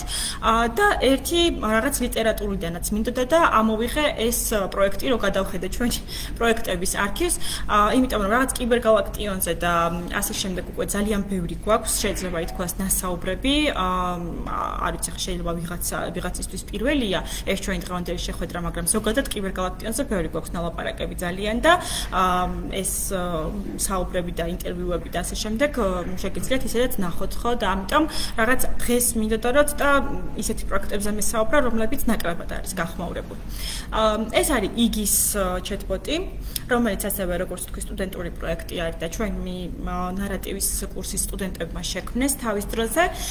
და როგორ ხდება ლიტერატურული chatbot-ის შექმნა, ესე ვთქვათ, ხო, ანუ ლიტერატურის გაცოცხლება როგორ ხდება. აქაც დაახლოებით იგივე მიმართულება არის, ასე ვთქვათ, როგორც კომპანიის chatbot-ის შექმნის დროს, ოღონდ რა თქმა უნდა გავითვალისწინოთ ამ შემთხვევაში იმ ნაწარმოების, ეს ახლა ამ შემთხვევაში ლიტერატურული ნაწარმოების chatbot-ი არის და ამიტომ ამის მაგალითზე რომ გავიაროთ, ამ შემთხვევაში იმ ადამიანებმა, რომლებმაც შექმნეს ეს chatbot-ი, გაითვალისწინეს მთლიანად ამ ნაწარმოების ნარატივი რაც არის, ხო, ანუ ვისი დაწერილია ავტორი პირველ რიგში, აქედან დაიწყო ყველაფერი და შემდეგ უშუალოდ აი იგიში რა ხდება, ხო, ანუ რა ესთეტიკა დევს მთელ ამ მოთხრობაში, რა არის, ვინ არის მისი მთავარი გმირი, ხო, ვინ არიან უბრალოდ მისი მთავარი გმირები და როგორი ენით მიდის საუბარი, ანუ აი რა ხელწერას იყენებს ქარჩხაძე, როცა იგის წერს და ასე შემდეგ და ასე შემდეგ, ანუ ეს და ასეთი ტიპის პროექტები, რაც კი რამე გაკეთებულად, თუნდაც ჩვენი გუნდის მიერ, თუნდაც ჩვენი სტუდენტების მიერ და ბევრი არის ასეთი, ეს უბრალოდ ერთ-ერთი მაგალითია, თორე ისე ბევრი გვაქვს მსგავსი ტიპის პროექტი გაკეთებული ლიტერატურიდან. ყოველთვის არის ხოლმე გათვალისწინებული ის ნაწარმოები, ასე ვთქვათ, ის ავტორი, რომლის მიხედვითაც ეს chatbot-ი იქმნება და არასდროს არ გვაქვს ხოლმე რაღაც ის მიდგომა, რომ მოდი ახლა ჩვენ მთელი ნარატივი ჩვენებურად შევცვალოთ და საერთოდ დავივიწყოთ იქ წიგნში რა ეწერა. ანუ ეს დამოკიდებულება არ ამართლებს როგორც წესი, არ არის ხოლმე სწორი მიდგომა, იმიტომ რომ ისევ და ისევ მივდივართ იქ, რომ მე შეიძლება რაღაც მომხმარებლის წყრომა გამოვიწვიოთ და აქედან გამომდინარე, ყოველთვის ლიტერატურული პერსონაჟი იქნება ეს თუ ნაწარმოების გაცოცხლება იქნება თუ ავტორის, ვითვალისწინებთ მის რეალურ ფონს, ასე ვთქვათ, რაც მას უკან აქვს და იმის მიხედვით შეგვაქვს შემდეგ ჩვენი რაღაც ახალი იდეებიც შეიძლება შევიტანოთ და დავამატოთ. ოღონდ არა ისეთი, რომ საერთოდ ამოვარდნილი იყოს მისი რეალობიდან. ხო, ესეც იყო კიდე ერთ-ერთი chatbot-ი, ახლა ძალიანაც არ მინდა რომ დროში გავწელო ჩვენი შეხვედრა, ამიტომ მამაზე მოკლედ ვიტყვი, ეს არის ჰაკათონის ფარგლებში შექმნილი chatbot-ი, რომელიც ასე ვთქვათ, ნიკო ნიკოლაძე ყველამ ვიცით იმედია და ამ პროექტის იდეა და არსი იყო ამ ადამიანის პოპულარიზაცია, ასე ვთქვათ, ანუ ჯეპრა არის ესეთი კომპანია, რომელიც აქტიურად მუშაობს მსგავსი ტიპის ღონისძიებებზე, რომ ასე ვთქვათ, გააცოცხლოს რაღაც ბევრი საინტერესო პროექტი აქვს, მოკლედ მსგავსი ტიპის მიმართულების და ერთ-ერთი იყო ნიკო ნიკოლაძის პოპულარიზაცია და იმის ფარგლებში გაკეთდა მოკლედ ეს chatbot-ი, ჰაკათონის გამარჯვებულებმა გააკეთეს და უბრალოდ ნარატივ დიზაინერები მენტორინგს უწევდით, ასე ვთქვათ, და ვეხმარებოდით ამის გაკეთებაში, რაღაც შეხვედრები გქონდა ხოლმე კვირაში რამდენჯერმე და ვასწავლით როგორ უნდა გაეკეთებინათ და ასე შემდეგ. და ძალიან საინტერესო საინტერესო გამოვიდა საბოლოო ჯამში ამ პროექტზე მუშაობა, იმიტომ რომ აქაც რაღაცნაირად გავაცოცხლეთ, ასე ვთქვათ, ადამიანი, რომელიც რეალურად არსებობდა, რეალური პიროვნება იყო და ის რეალური პიროვნების გაცოცხლების მაგალითებიც ძალიან საინტერესო არის ხოლმე, იმიტომ რომ რეალურად ეს პროექტი დაგვიკვეთა, ანუ კომპანიამ, ბრენდმა დაგვიკვეთა, მაგრამ თავისი chatbot-ის გაკეთება კი არ გთხოვა, არამედ აი ცნობილი, საკმაოდ ისეთი გამოჩენილი საზოგადო მოღვაწის chatbot-ის გაკეთება გთხოვა და რაღაც აი ძალიან ბევრ ამაზე იყო ერთდროულად საფიქრალი, რომ აი ჯეპრას რა ინტერესები აქვს, როცა ამ პროექტს გვიკვეთავს, მისი როგორც ბრენდის ღირებულებებიც უნდა გაგვეთვალისწინებინა, თვითონ ნიკო ნიკოლაძე როგორც პერსონა კარგად უნდა შეგვესწავლა და გაგვეთვალისწინებინა, ხო, ანუ ვინ იყო, რა დამსახურებები ჰქონდა, მის წერილებს ვკითხულობდით, რათა გაგვეგო როგორი ენით საუბრობდა, იმიტომ რომ ეს იყო ნიკო ნიკოლაძის ბოტი და პირდაპირ უნდა ესაუბრა როგორც ნიკო ნიკოლაძეს, ანუ ის კი არ უნდა ეთქვა, რომ აი მე chatbot-ი ვარ და ასე შემდეგ, არამედ პირდაპირ როგორც ნიკოს ისე უნდა ელაპარაკა, ამიტომ ყველაფერი ერთად გავთვალისწინეთ. აი მაგალითად თუ სხვა chatbot-ების შემთხვევაში აქტიურად გამოვიყენებთ და ჩვენ სტუდენტებსაც ხშირად ვურჩევთ ხოლმე, რომ აი ჩასვი ემოჯები, აი ეს სმაილიკებს, რასაც ვეძახით, ხო, აი ბევრი სმაილიკი გამოიყენა, იმიტომ რომ სასიამოვნოა, ანუ მომხმარებელს უყვარს, როცა რაღაც სიფერადეშე გაქვს მასთან საუბარში. ამ შემთხვევაში ერთხმად შევთანხმდით ჩვენ და დამკვეთი, რომ არ უნდა გამოეყენებინა, იმიტომ რომ ნიკო ნიკოლაძის დროს არ იყო ეს ემოჯები და ასე შემდეგ და აი რამდენიმე გან სადაც ჩავსვით მე ჯეპრას რო ვაჩვენეთ, გითხრეს, რომ აი არა. ანუ ესეთი ნიკო ნიკოლაძე ჩვენ არ წარმოგვიდგენია, გვინდა ცოტა ესეთი ტიპი, როგორიც მართლა იყო და რა თქმა უნდა გავითვალისწინეთ ეს ყველაფერი, იმიტომ რომ ის იყო ასე ვთქვათ ამ პროექტის ინიციატორი და ჩვენ ვიყავით უბრალოდ შემსრულებლები ამ შემთხვევაში, რომლებმაც ასევე თან გავიაზრეთ რა, რაც გითხრა და დავეთანხმეთ.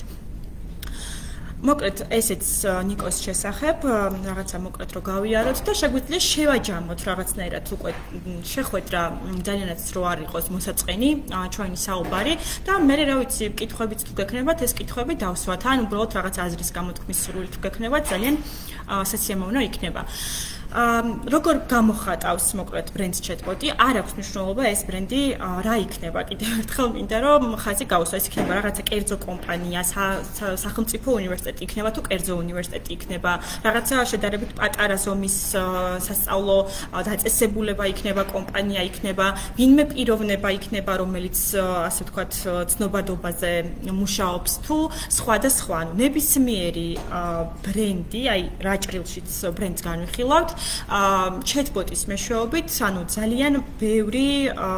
საშუალებით შეიძლება იქნეს გამოხატული და პირველ რიგში ეს არის, რომ chatbot-ს შეუძლია მომხმარებელს ესაუბროს ზუსტად იმ ტონით, ზუსტად ისეთი კომუნიკაცია დაამყაროს, ესე ვთქვათ, მომხმარებელთან, რა ტონით ზოგადად ამ ბრენდს აქვს. ანუ როგორც ის ელაპარაკება თავის მომხმარებელს, ყველა ბრენდს აქვს რაღაც თავისი სასაუბრო ენა, რომთაც ესაუბრება მომხმარებელს. მას შეუძლია, რომ chatbot-ში ჩააშენოს ეს სასაუბრო ენა, რა თქმა უნდა ნარატივ დიზაინერების დახმარებით, იმიტომ რომ ისინი არიან ასე ვთქვათ chatbot-ის მწერლები და აი ამ ენის შერჩევაზე სწორედ ისინი მუშაობენ. ამიტომ შეუძლია რომ მომხმარებელს იმ ტონით ესაუბროს და უფრო მეტად მიიტანოს ასე ვთქვათ ეს თავისი საკომუნიკაციო ტონი მომხმარებლამდე. იმიტომ რომ ზოგჯერ არის ხოლმე რომ აი ამ ტონს ესე ჩვეულებრივ კომუნიკაციაში ხო აი რაღაცა რეკლამა ვნახე, კარგი ვნახე რეკლამა, გავიკე ამ ბრენდის ღირებულებები და რაზე საიტკენ მიყავს ასე ვთქვათ თავისი თავი. რაღაც Facebook გვერდზე ან Instagram-ზე ან სადმე სოციალურ ქსელში შევედი და იქაც გავიგე, ხო, ანუ წავიკითხე როგორ სცემს კომენტარებში პასუხს, როგორ პოსტებს დევს და ასე შემდეგ. კი, აქაც ძალიან კარგად დავინახე საკომუნიკაციო ენა, მაგრამ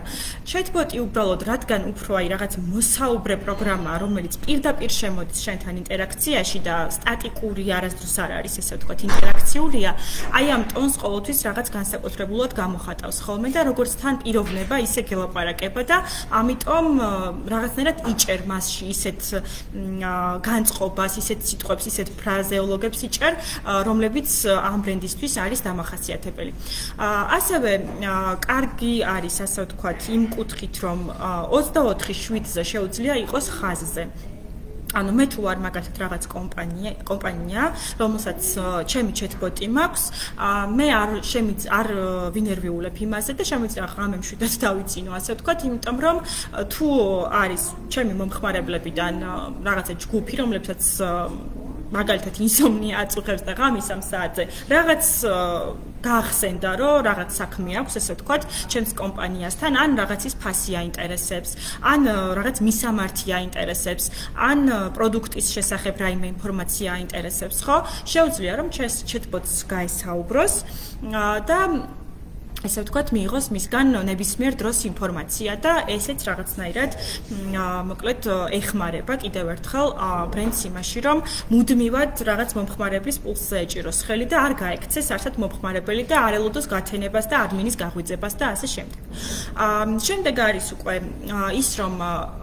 chatbot-ი კი ძირითადად არის ხოლმე განსაზღვრული იმისთვის, რომ აი რაღაცა შემოგთავაზოს, რაღაც პროდუქტი მოგყიდოს, რაღაც სერვისი მოგყიდოს, მაგრამ როგორც წეღანაც რამდენჯერმე ვახსენე სიტყვა ღირებულება, ხო? ანუ აი ამ ღირებულებებს გაცნობს. შეიძლება საერთოდ არ გელაპარაკოს პროდუქტზე, შეიძლება გესაუბროს, უბრალოდ მოგიყვეს რაღაცა ისტორია ამ კომპანიის შესახებ. ან რაიმე ისეთი გითხრას თვითონ აი ამ chatbot-მა, რომ გაგაცნოს კარგად ბრენდს, აი ამ ბრენდს რა ღირებულებები აქვს და სხვა თვალით დაგანახოს საერთოდ. ჩვენ თუ მანამდე ამა თუ იმ კომპანიას ხედავდი, როგორც უბრალოდ რაღაც საწარმოდ, რომელსაც რაღაცა პროდუქტები აქვს და ამ პროდუქტებს სადღაც ყიდის, chatbot-ის მეშვეობით შეიძლება რომ ის დაინახო როგორც პერსონა. ანუ აი ყველაზე რაღაცა ისე კარგად ჩემი დაკვირვებით chatbot-ები გამოხატავენ ხოლმე აი ამ ბრენდის პერსონას. იმიტომ რომ ის როგორც თქვი ინტერაქციაში შედის და პირდაპირ ერთ-ერთზე რჩება მომხმარებელთან რა. ანუ აი ესეთი ზოგადი არ არის ესე ვთქვათ, როგორც რაღაც სხვა ხელსაწყოები. პირდაპირ ერთ-ერთზე ელაპარაკება მომხმარებელს და აცნობს ბრენდის ღირებულებებს და ამ ხრივ არის ხოლმე კომპანიებისთვის ის სასარგებლო. აქედანვე აი ღირებულებებიდან გამომდინარე შეგვიძლია ვახსენოთ იმიჯის თემაც, იმიტომ რომ chatbot-ი შეიძლება იყოს ბრენდისთვის საიმიჯო. ხშირად აი ეს ბოლო წლები ხო, რაც chatbot-ები პოპულარული მიმდინარეობა გახდა, ვატყობ ხოლმე ამა თუ იმ კომპანიებთან, როცა მაქვს რაღაც საუბარი, რომ უკვე რაღაც ბევრი რამ აქვთ, ასე ვთქვათ, გაკეთებული თავიანთ კომუნიკაციაში და რაიმე სიახლის შემოტანა უნდათ და აი ამ სიახლეს ხედავენ ხოლმე სწორედ chatbot-ის მეშვეობით ახლიდან მომხმარებელთან შემოსვლაში,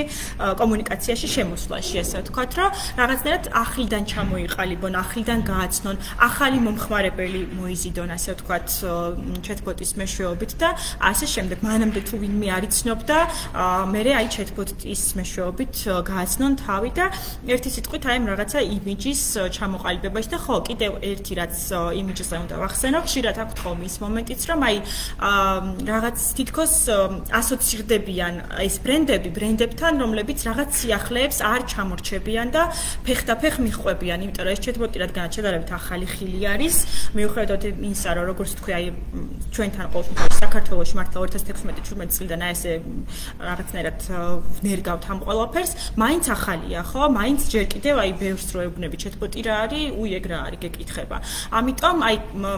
ბრენდებს აქვთ ხოლმე ეს დამოკიდებულება, რომ ჩემი იმიჯისთვის კარგი იქნება, თუ ასეთ რაღაც ტექნოლოგიურ სიახლეს შევთავაზებ, იმიტომ რომ აი მე მაქვს და იმას არ აქვს ჩემს კონკურენტს მაგალითად აი ესეთი დამოკიდებულება აქვთ ხოლმე და მოკლედ იმიჯის ჩამოყალიბებაზე chatbot-ის მეშვეობით ზრუნავენ.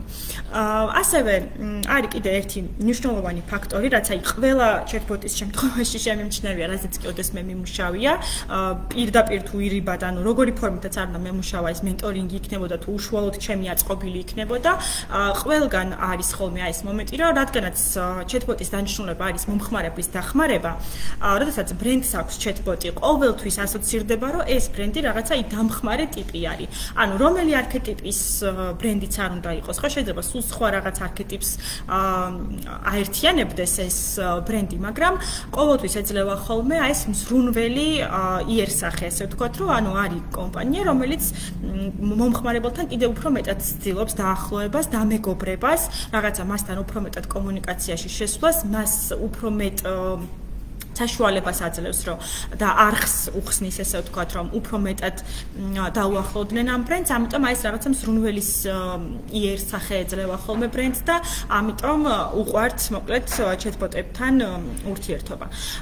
და კიდე ერთი მომენტი, რაც არის ხოლმე, არის, რომ ბრენდის ერთგვარი სახე ხდება chatbot-ი, იმიტომ რომ ყველა ბრენდს არ ყავს ესე მკვეთრად გამოხატული თავისი პერსონაჟი. მაგალითად არიან, ვიცით ხო, რომ არიან კომპანიები, რომლებსაც თავისი პერსონაჟები ყავთ და აი ამ პერსონაჟით რაღაცნაირად გვაცნობენ საკუთარ თავს და გვიყვარდება მოგწონს, ანუ ბევრი შეგვიძლია ესეთი გავიხსენოთ, ესეთი ბრენდები, რომლებმაც რაღაც პერსონაჟებით გაგვაცნეს თავი, მაგრამ ზოგს ხო არ ყავს და არის ხოლმე აი ეს მომენტიც, რომ ეს ჩატბოტი ხდება ამ ბრენდის ერთგვარი სახე და მისი პერსონაჟი ეს ჩატბოტი ხდება ხოლმე, იმიტომ რომ როგორც თქვი, ძალიან ბევრს მუშაობენ ნარატივ დიზაინერები იმისთვის, რომ ამ პერსონაჟის საერთო სახე და პერსონალობა შექმნან, მას მიანიჭონ ისეთი ადამიანური თვისებები, რომელიც საინტერესო იქნება შემდეგ მომხმარებლისთვის, რომ ამ ჩატბოტთან იმეგობროს ურთიერთოს და ასე შემდეგ. ამიტომ ერთგვარი სახე ხდება ხოლმე ციფრული სახე ხდება ხოლმე ბრენდისთვის ჩატბოტი და ამ მხრივ კიდევ გამოხატავს ისევ და ისევ ბრენდის რაღაც ღირებულებებს, უფრო მეტად ეხმარება რაღაც გაყიდვებშიც და ასე შემდეგ და ასე შემდეგ. მოკლედ ეს არის რაღაცა ერთგვარი შეჯამება იმ ყველაფრისა, რომ ჩატბოტები ეს ციფრული პროდუქტი შეიძლება ახალი განვიხილოთ როგორც ახალი ხელსაწყო თანამედროვე ბრენდებისთვის და შეიძლება იყოს რაღაც ახალი სიტყვა ამ მიმართულებით. კარგი, ეს პრინციპში არ გვინდა და დავასრულეთ, მოკლედ ჩვენი დღევანდელი შეხვედრა. ძალიან ესეთია რთულია ხოლმე ჩემთვის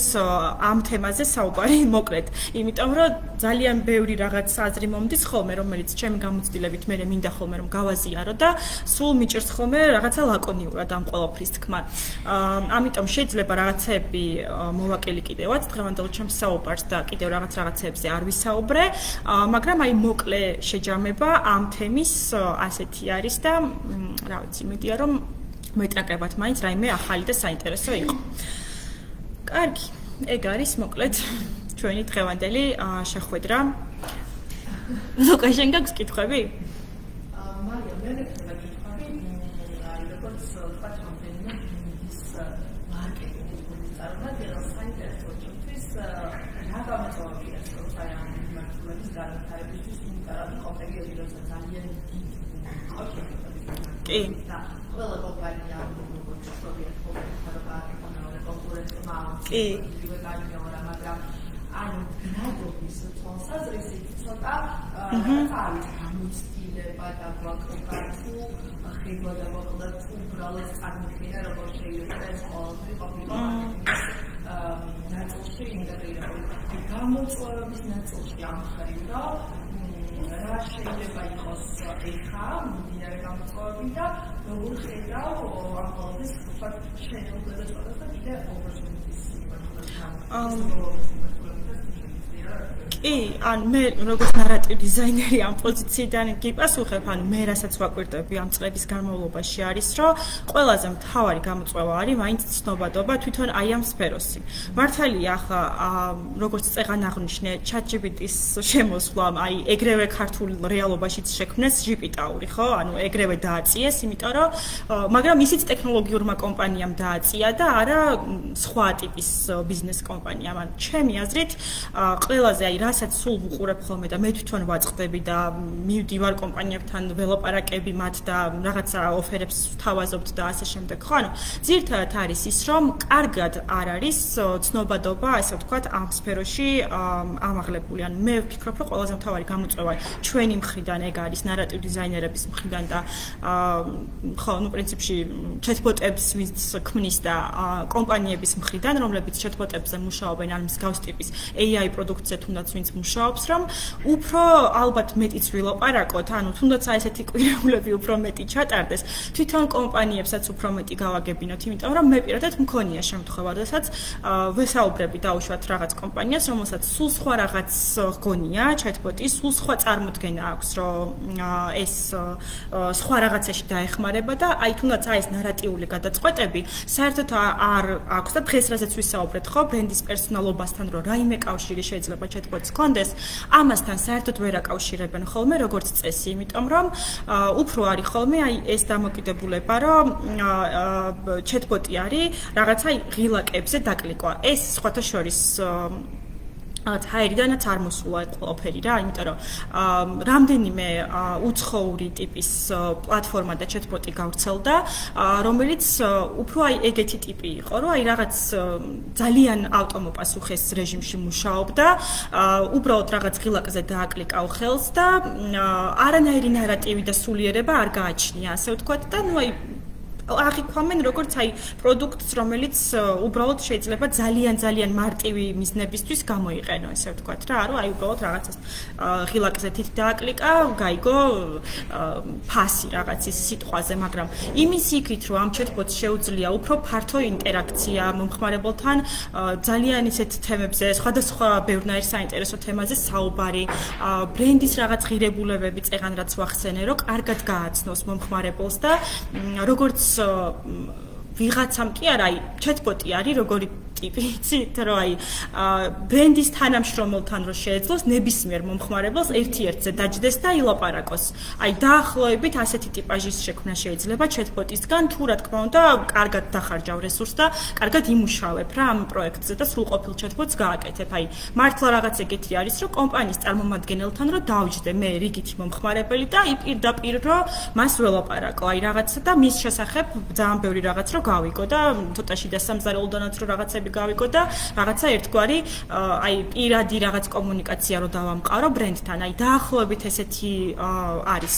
ჩატბოტის შესაძლებლობები და ეს შესაძლებლობები არ არის,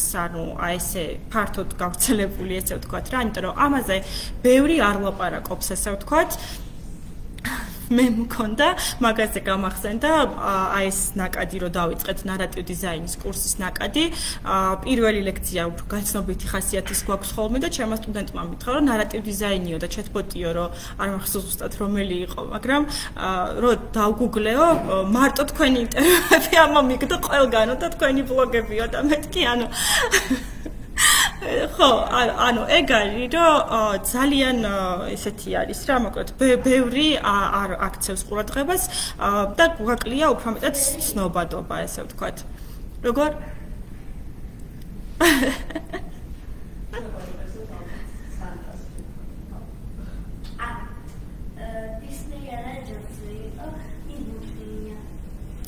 ხო. მაგრამ ჯადოსნურ სამყაროს ქმნის, ხო ეგრეა? ხო, მოკლედ, რო შევაჯამო, მთავარი გამოწვევა არის ცნობადობის ამაღლება, ჩემი აზრით, ეგ არის მთავარი გამოწვევა, რომ უფრო მეტი ვილაპარაკოთ და მეტად გავაგებინოთ საზოგადოებას ჩატბოტის შესაძლებლობები. ეს არ არის უბრალოდ მოლაპარაკე პროგრამა, რომელსაც ღილაკებზე დააჭერთით და უბრალოდ პროდუქტის ფასს გაიგებ, ან კომპანიის მისამართს გაიგებ რა. რეალურად ბევრად მეტი შეუძლია პერსონაჟების და ცოცხალი ინტერაქციების შექმნა შეგვიძლია ჩატბოტების მეშვეობით და ეს როგორც წეღან აღნიშნე, უმეტესმა ნაწილმა ეს ნაწილი არის ის ჩატბოტის შექმნის პროცესში, რომ საერთოდ ეს ხდება და ალბათ ამაზე გვაქვს მეტი სამუშაო და სალაპარაკო.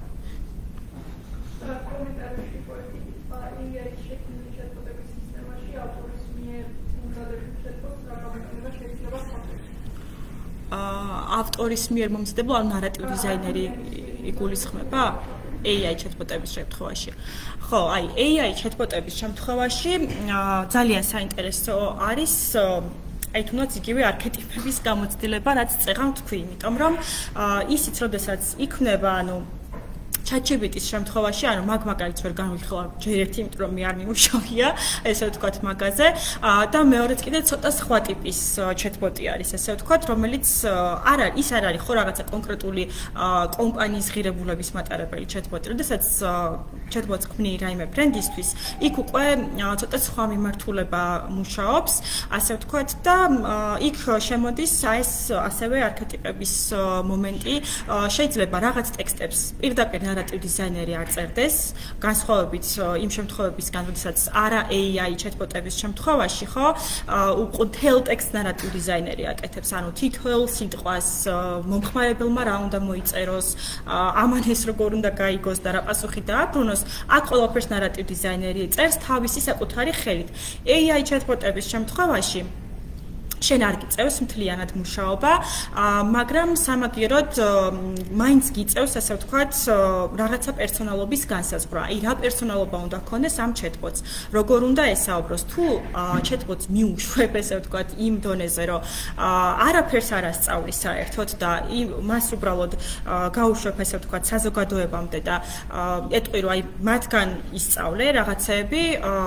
ამ შემთხვევაში ცოტა შეიძლება დაიკარგო რა. ანუ ყოველთვის ყველაზე მთავარი ანუ პასუხი მანდის არის, შორს რო არ გამექცეს საუბარი, რომ რისთვის აკეთებ ამ chatbot-ს. ანუ AI პროდუქტია თუ არა AI პროდუქტია, მაგას ნაკლები მნიშვნელობა აქვს. ანუ მთავარი არის ხოლმე, რომ ვისთვის და რისთვის აკეთებ ამ chatbot-ს. თუ გინდა რომ უფრო რაღაც ზოგად თემებზე მოსაუბრე ტიპი იყოს, ამ შემთხვევაში რა თქმა უნდა შეიძლება რომ უფრო რაღაც ნაკლები დოზით იყოს ნარატივ დიზაინერი ჩართული, მაგრამ თუ გჭირდება აი დღევანდელი თემა რაც არის ხო, რაიმე ბრენდზე განსაზღვრული პროდუქტი, ამ შემთხვევაში აუცილებელი არის რომ გაითვალისწინო ამ კომპანიას, ასე ვთქვათ, ვინ ყავს სამიზნე აუდიტორია, იმიტომ რომ ყველაზე არ ექნება ხო განსაზღვრული, ასე ვთქვათ, ეს chatbot-ი და მე როგორ ელაპარაკება, რა ენით ელაპარაკება, ისევ და ისევ აი არქეტიპების დონეზე რო დავიდეთ, ანუ რა არქეტიპები არის. ჩვენ გვქონდა მაგალითად, აი მაგ კითხვის პასუხად შეიძლება ეგეც გამოგვადგეს პირადი გამოცდილება, ვმუშაობდით ერთ-ერთ პროექტზე, რომელიც AI პროექტი იყო. იქ თავიდან ბოლომდე ნახვამდის, იქ თავიდან ბოლომდე ნარატივ დიზაინერები არ უწერდით ტექსტს, ესე ვთქვათ, იქ უბრალოდ რაღაც საკვანძო სიტყვებს ვაძლევდით chatbot-ს და შემდეგ ის თვითონ ამუშავებდა ამ პასუხებს, ესე ვთქვათ, თუ რა უნდა დაეგენერირებინა რა პასუხი, მაგრამ chatbot-ის ასე ვთქვათ, არქეტიპებზე ვიმუშავეთ, თუ როგორი ტიპაჟი უნდა ყოფილიყო და როგორ უნდა დაეხარისხებინა, ასე ვთქვათ, ადამიანები. აქ იყო ჩართული ფსიქოლოგიც, რა თქმა უნდა და მთელი ეს რაღაცა გუნდი მუშაობდა პროგრამისტებთან ერთად, ნარატივ დიზაინერების, ფსიქოლოგების, რომ სამიზნე ჯგუფები დავყავით არქეტიპებად, აი 12 არქეტიპი რაც გვაქვს იუნგის მიერ მოწოდებული, დავყავით სამიზნე ჯგუფებად, ეს სამიზნე ჯგუფები დავყავით არქეტიპებად და ამაში იყო ძირითადად ჩვენი როლი, ანუ ნარატივ დიზაინერების როლი ფსიქოლოგთან ერთად, რომ როგორ დავყოთ მომხმარებელი აი ამ არქეტიპებად და შემდეგ თითოეულ არქეტიპს იმ სავარაუდო პასუხებიდან რასაკვანძო სიტყვებსაც ჩვენ chatbot-ს ვაძლევთ, რომელ ჯგუფს რომელი პასუხი უნდა დაუბრუნოს, იმიტომ რომ ის რაღაც AI პროექტი იყო, როგორც თქვი, ქართული არა, ინგლისურენოვანი პროექტი იყო, სადაც ეს მიმართულება იყო, ესე ვთქვათ რა, რომ აი ნარატივი ჩვენ კი არ უნდა გაგვეწერა თავიდან ბოლომდე, თავისით უნდა გაეკეთებინა, ესე ვთქვათ, რაღაცეები, მაგრამ აი ჩვენი თანამონაწილეობა იმაში იყო, რომ მომხმარებელი დაგვეყო სამიზნე ჯგუფებად და ის ტექსტები, რომლებსაც ვასწავლიდით ამ chatbot-ს, ხო, აი ვაძლევდით რაღაც ტექსტებს, მე ის თვითონ ამუშავებდა ამ ტექსტს. როგორ უნდა გაენაწილებინა სწორად მომხმარებელზე, ანუ რომელი იყო იქიდან დავუშვათ მე ამბოხეს არქეტიპი და იმ ჯგუფთან ეს ტექსტები უნდა გაეშვა მარტო, რომელი იყო უფრო გმირის არქეტიპი და იმ ჯგუფთან ეს ტექსტები უნდა გაეშვა მარტო და ასე შემდეგ 12-ვეზე, რომ აი ესე სათითაოდ განვიხილოთ რა. ამიტომ ჩვენი ჩართულობა ესეთი მსგავსი ტიპის AI პროექტებზე უფრო ასეთი არის ხოლმე, ანუ ჩვენ მანდ უკვე ხელით თავიდან ბოლომდე ყველაფრის წერა აღარ გვიწევს განსხვავებით არა AI პროდუქტებისგან. კომპანიები ამბობენ, რომ chatbot-ები საერთოდ ადამიანის როლს იღებს და უკვე სამუშაობს, ართმევს უკვე ადამიანის როლს იკავებს და ზოგი ფიქრობს, რომ ეს არასწორია, ზედმეტია, მაგრამ სამწუხაროდ. მე ვფიქრობ, რომ არ ვეთანხმები მოდი რაღაცზე გამომივიდა. ჩემი აზრით სასამართლო არ მომწონს რაღაც ამ ვიდეოსავით გამომივიდა, მოკლედ, ანუ ხო, არ ვეთანხმები ჩანაცვლების აზრს, საერთოდ მარტო chatbot-ებში კი არა, ანუ ტექნოლოგიებზე ზოგადად რაღაცა ესე დემონურად უყურებენ რა და ამბობენ, რომ აი ჩაგვანაცვლებენ, რაღაც რობოტები იქნება ყველაფერი, ხუთშორის მაგაზე გამახსენდა ერთი რაღაც პატარა კურიოზივით, რომ პირველად უნდა რომ გავაკეთეთ მაშინ საერთოდ ძალიან ახალი იყო ეს chatbot-ი, საერთოდ არავინ არ იცოდა რა არის საქართველოში და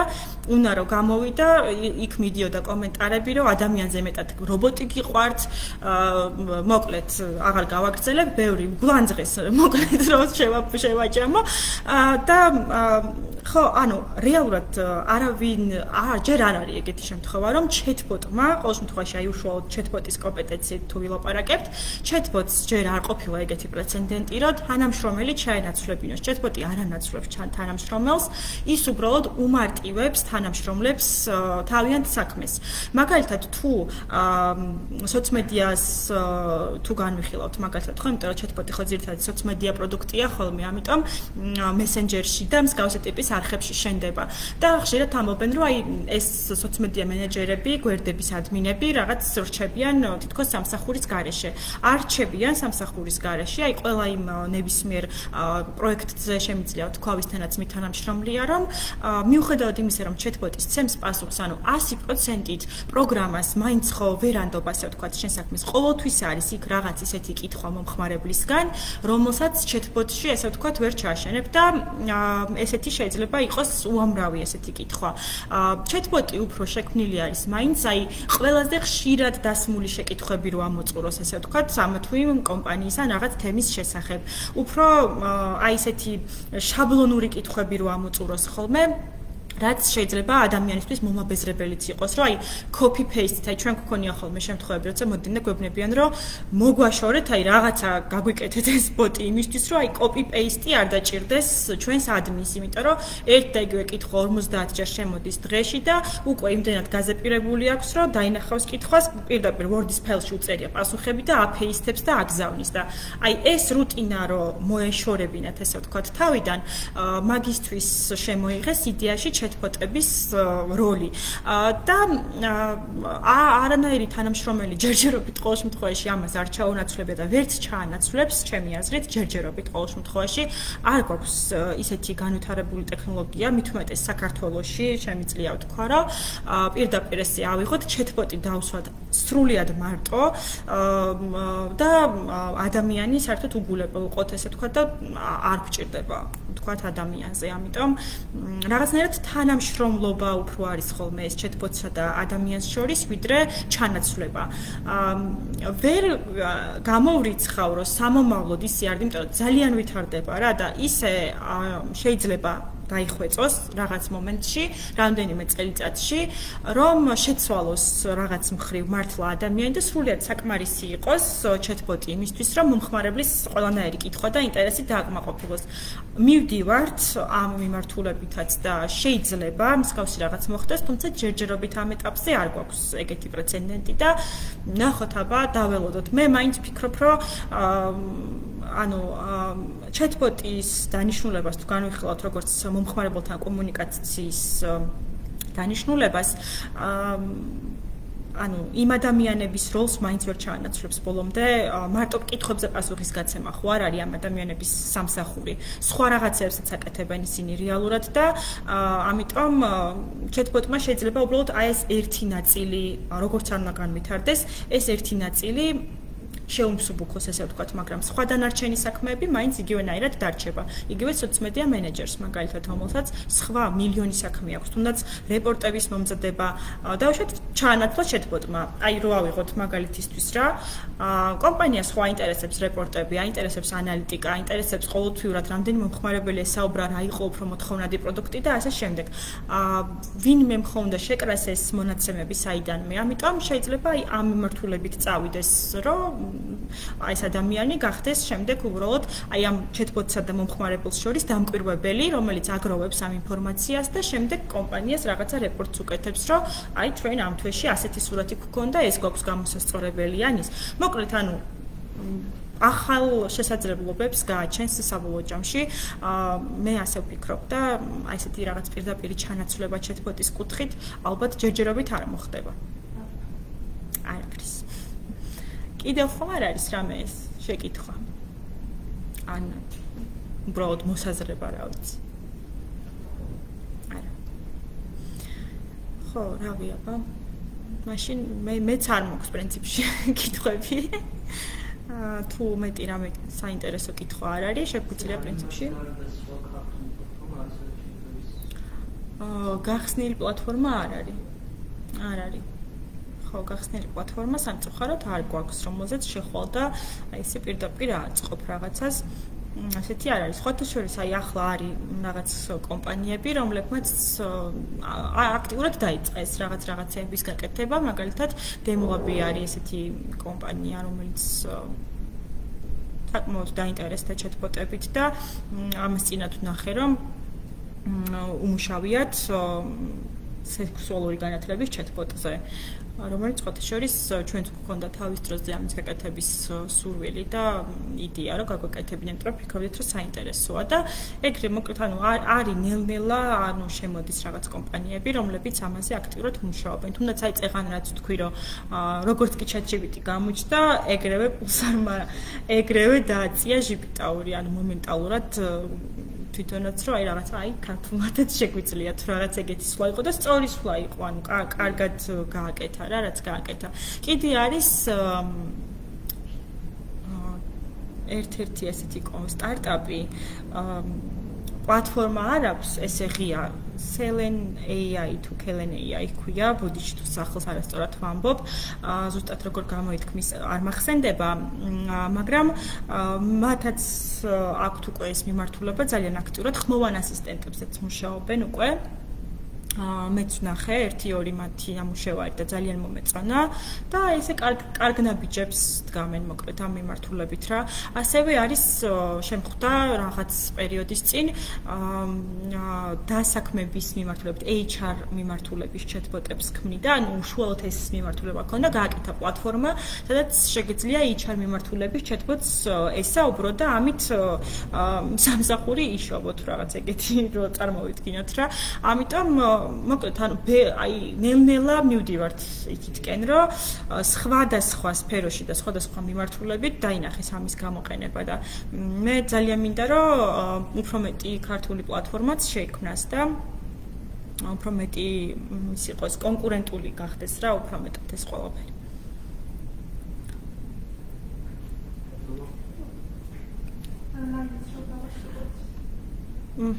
კარგი, პრინციპში მე მგონი რა ვიცი. დამსწრე საზოგადოებას არ აქვს კითხვა, თუ ონლაინაც არ არის კომენტარები, შეგვიძლია რომ ეს შეხვედრა დასრულებულად ჩავთვალოთ.